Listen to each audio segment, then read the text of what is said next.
এত রাত্রে তোমাদের সাথে ভিডিও করার একটাই কারণ, আজকে আমি এসেছিলাম আমার শ্বশুর বাড়িতে। আর আমার শ্বশুর বাড়ি আর আমার বাবার বাড়ি একই জায়গায়, ঠিক আছে। তো আমার শ্বশুর বাড়িতে আমাকে কোনোদিনও মেনে নিতে পারেনি বউ হিসাবে। তো আজকে আমার ননদ এসেছিল। তো আমার শ্বশুর বাড়িতে বলতে গেলে আমার ননদের কথাই উঠে বসে। আর কি বলবো, এত বাজে বাজে বিশ্রী ভাষা বলে। আজ এত রাত্রে, এখন কটা বাজে, 3:28 বাজে। আর আমরা বাড়ির থেকে বেরিয়েছি তোমার 2:30 নাগাদ। আর এখন আমরা ফাঁকা স্টেশনে বসে আছি শুধুমাত্র আমার ননদের জন্য। আজ আমার ননদের জন্য আমার শ্বশুর শাশুড়ি মানে তার বাড়ির থেকে আমাদেরকে তাড়িয়ে দিয়েছে। কিন্তু মানে তোমাদের ভালোবাসার জন্য তোমরা শুধু এইটুকু আশীর্বাদ করো, হয়তো অনেকে অনেক খারাপ করো, ঠিক আছে। কিন্তু যার যখন যেটা হয় সেই তখন বুঝতে পারে যে তার ভিতরে কি চলছে।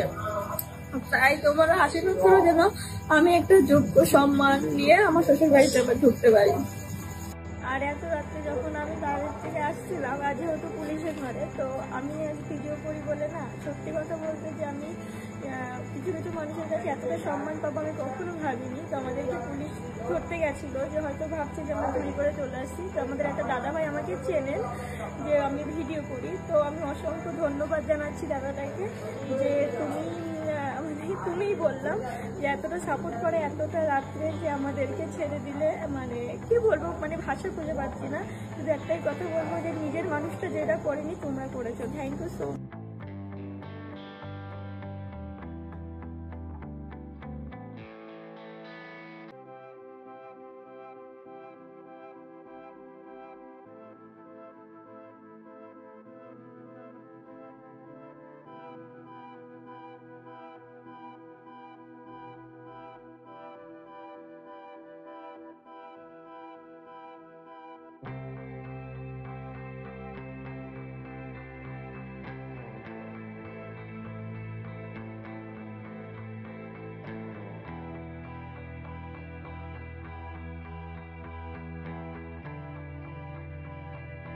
যে তোমার বদনাম করে শান্তি পাচ্ছে তাকে বদনাম করতে দাও, কারণ বদনাম তো সেই করে যে তোমার সমতুল্য হতে পারে না।